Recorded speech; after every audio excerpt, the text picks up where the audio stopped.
આ તસવીરો છે થાનગઢ ગામની।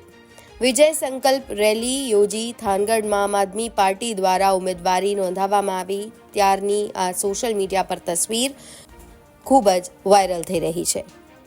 થાનગઢના ગામ ઘણી વાસુકી દાદાના દર્શન કરી મેઇન બજાર મારફતના આ દ્રશ્યો છે, જેમાં મોટી સંખ્યામાં આમ આદમી પાર્ટીના કાર્યકર્તાઓ અને સમર્થકો ઉમટી પડ્યા છે અને ઉમેદવારો મામલતદાર ઓફિસે પહોંચ્યા હતા ઉમેદવારી પત્ર ભરવા માટે।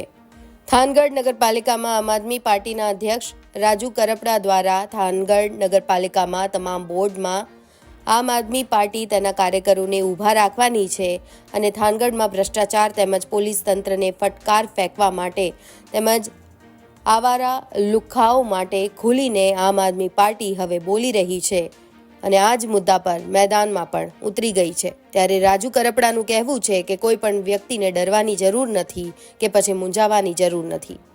થાનગઢમાં તેમને વિશ્વાસ છે કે આમ આદમી પાર્ટી જરૂર જીત મેળવશે। લુખ્ખાઓને લલકાર ફેંકતા આમ આદમી પાર્ટીના રાજુ કરપડા દ્વારા શું કહેવામાં આવ્યું છે, સાંભળીએ। મામલતદારે ડોલું તોડી નાખ્યું, ઉપરથી કેસ એવો કર્યો કે રાજુભાઈ અને એમની ટીમે આયા અમારે ત્યાં ગંદકી કરી। અહીંયાથી અધિકારીઓને કહીએ છીએ એક નહીં, તમારામાં તાકાત હોય એટલા કેસ કરજો, તમારામાં તાકાત હોય એવડી જેલ બનાવજો। થાનગઢના લોકો માટે રાજુ કરપડા ને એની ટીમ રાત દિવસ લડશે, કોઈએ ડરવાની જરૂર નથી। અને સિંગલ ફોન કોઈ નેતાનો આવે કે આમ આદમી પાર્ટીના ઉમેદવાર કેમ બન્યા, આમ આદમી પાર્ટી સાથે કેમ જોડાયા, તો એને મારો નંબર આપી દેજો કે રાજુ કરપડાનો સંપર્ક કરી લેવાનો, બરાબર છે। ઘર ઘર સુધી ફરવાનું છે। થાનગઢની જનતા પીડાય છે, સારું સ્પોર્ટ ગ્રાઉન્ડ નથી, આરોગ્યની વાત કરો તો પૂરતા ડોક્ટર નથી, બજારમાં જઈએ તો ગંદકીના પાણી ઘરમાં ઘૂસી જાય છે, તમામ બાબતોની અંદર રોડ રસ્તા ખરાબ છે, ઓવરલોડ ભરેલા વાહનોના કારણે ધૂળો ડમરીઓ ઉડે છે। આ તમામ સમસ્યાનું નિરાકરણ લાવવા માટે એક જ વિકલ્પ છે, ઝાડુ ને ઝાડુ, એટલે કે આમ આદમી પાર્ટી એક વિકલ્પ છે। આપ તમામને થાનગઢની શહેરીજનોને, થાનગઢના લોકોને આજે હું આશ્વસ્ત કરવા આવ્યો છું અને પીપળાવાળા ચોકમાંથી તમને અહીંયા એક સાંત્વના પણ આપીશ અને અહીંયાથી ખાતરી પણ આપું છું કે અમારી સાથે મજબૂતાઈથી ઊભા રહો।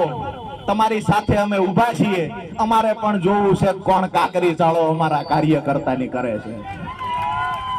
આજે પણ અમે થાનગઢના લોકોના મત માંગવા માટે એટલે હકદાર છીએ કે આજે પણ અમારા 17 કાર્યકર્તાઓ દર મહિને મુદતે જાય છે, તેમ છતાંય અમે લોકોએ લડાઈ ચાલુ રાખી છે, તેમ છતાંય થાનગઢના તમામ પ્રશ્નોને લઈને લડાઈ ચાલુ રાખી છે।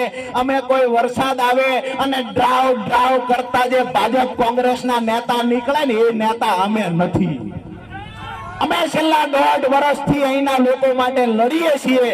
અને મારી છેલ્લી વાત એક પૂરી કરતા પહેલા કહું કે ગામડાની અંદર અહીંયા જ્યારે દબાવની રાજનીતિ ચાલે છે, ડરનો માહોલ છે, ત્યારે ખાસ કરીને તમને કહીશ કે ગામડાઓની અંદર આપણા ખેતરોનું રેઢું ચરી ગયો હોય અને ખૂટડો રૂષ્ટ-પુષ્ટ થયો હોય, એક ખાધેલો પીધેલો ખૂટડો ગાંડો થાય, હડકાયો થાય, તો આપણે ગામ મૂકી દેવાય કે ખૂટડાને ડબામાં પૂરી દેવાય?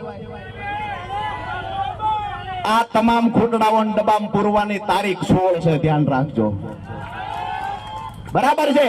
તમામ ખૂટડાઓને પૂરવાનું ગાંડા થયા, હડકાયા થયા, 16 તારીખે તમે મારા ભેગા ઉભા રહ્યો, હું ખાતરી આપું છું બધાને ડબામાં પૂરી દેવાના છે। આજે આપણે સંકલ્પ કરીશું કે મજબૂતાઈથી થાનગઢની અંદર આમ આદમી પાર્ટી નગરપાલિકા બનાવવા જઈ રહી છે। બે હાથ જોડી અને થાનગઢના લોકોને વિનંતી કરીશ, બે હાથ જોડીને કહીશ કે તમારા બાળકોના ઉજળા ભવિષ્ય માટે એક વખત આમ આદમી પાર્ટીને મત આપો, એક વખત નગરપાલિકા આમ આદમી પાર્ટીની બનાવો। અને જો તમારી ફરિયાદ હોય, અમારા જે ઉમેદવારો છે એ તમારી વચ્ચે તમારા કામમાં ન આવે તો ફરી વખત ક્યારેય મત માંગવા નહીં આવીએ, આ ખાતરી પણ આપવા આવ્યા છીએ। પણ સૌથી મહત્વની વાત, જે થોડા દિવસથી અમે થાનગઢમાં ફરીએ છીએ તો અમને જે જાણવા મળ્યું, લોકો પાસેથી માહિતી મળી કે ભાઈ અહીંયા તો ડરનો માહોલ બહુ છે. આવું સાંભળ્યું છે તમે? ડરનો માહોલ બહુ છે. અમે થાનગઢના લોકોને કહેવા આવ્યા છીએ કે ડરના ડોક્ટર અમે છીએ, જડમૂળથી ખતમ કરી દેવાની જવાબદારી અમારી. થાનગઢની અંદર ઉદ્યોગપતિઓને કહીએ છીએ કે લુખાગીરી નામથી બંધ કરી દેવાની જવાબદારી લેવા માટે આવ્યા છીએ. અહીંયા 30 વર્ષથી ભાજપના નેતાઓએ જે ભ્રષ્ટાચાર કર્યો છે એને ઉજાગર કરવા આવ્યા છીએ. એની સાથે મહત્વની વાત કરું, એક પણ માયનો લાલ પેદા થયો હોય તો આમ આદમી પાર્ટીના કાર્યકર્તાની હોળી કરીને બતાવે. અહીંયા જેટલા પણ નેતા નેતુડિયું છે આ તમામને વિનંતી કરીએ છીએ, અમે કોંગ્રેસ વાળા નથી, માફમાં રહેજો. અહીંયા કોઈ ધમકીઓ આપવા નથી આવ્યા, પણ એક વાત કાયદાકીય ભાષામાં રહીને કરીશ કે થાનગઢની અંદર ખંડણીખોરીઓ હોય, લુખ્ખાઓ હોય, એના ત્રાસથી થાનગઢમાંથી સારા લોકો, વેપારીઓ ગામ છોડીને જતા રહે. મારી વાત સાચી કે ખોટી? આ તમામ લોકોનું રક્ષણ પૂરું પાડવાની જવાબદારી આજે પીપળાવાળા ચોકમાંથી આમ આદમી પાર્ટી લઈ રહી છે. જે લોકો અહીંયા અમારી વાત સાંભળે છે, જે સોશિયલ મીડિયાના માધ્યમથી સાંભળે છે, એને પણ કહીએ છીએ, અને જે લોકો ભાજપના ડરથી આજે ઘરે બેઠા છે એને પણ કહીએ છીએ કે ખુલીને એક વખત બહાર નીકળો. આ રાજુ કરપડાની જવાબદારી છે તમારી સામે ઊંચી આંખ કોણ કરે છે એ જોવાની. વાત રહી અધિકારીઓની, તો અમે કાયદો ભણીને આવ્યા છીએ, અંગૂઠા સાફ નથી. અધિકારીઓને નમ્ર વિનંતી કરીએ છીએ કે ચૂંટણીની અંદર એક પણ આમ આદમી પાર્ટીનો ઉમેદવાર એની મીટિંગ, એના કાર્યક્રમોને ડિસ્ટર્બ કરવાની કોશિશ ન કરતા, નહીતર તમારી હાથ પેઢી યાદ રાખશે તમે કોની હોળી કરી હતી. બાકીની વાતો જે છે કે અહીંયા જે લોકો મોટી મોટી માઇનિંગની ખાણો ચલાવે છે, જે લોકોએ ભ્રષ્ટાચાર કરીને આ જ રોડ ઉપર આગળ બંગલા કર્યા છે, મારી વાત સાચી કે ખોટી? આ જ રોડ ઉપર આગળ જાવ એટલે બંગલાઓ દેખાય છે આપણને. તો આ તમામ ભ્રષ્ટાચારીઓને કહીએ છીએ તમારો કાળ બનીને આમ આદમી પાર્ટી થાનગઢમાં આવી છે.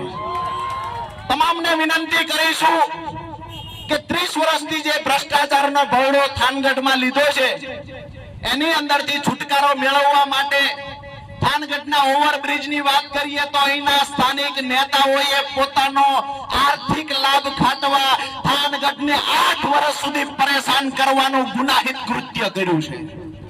એ લોકોને જવાબ આપવાનો સમય બાકી ગયો છે કે ના?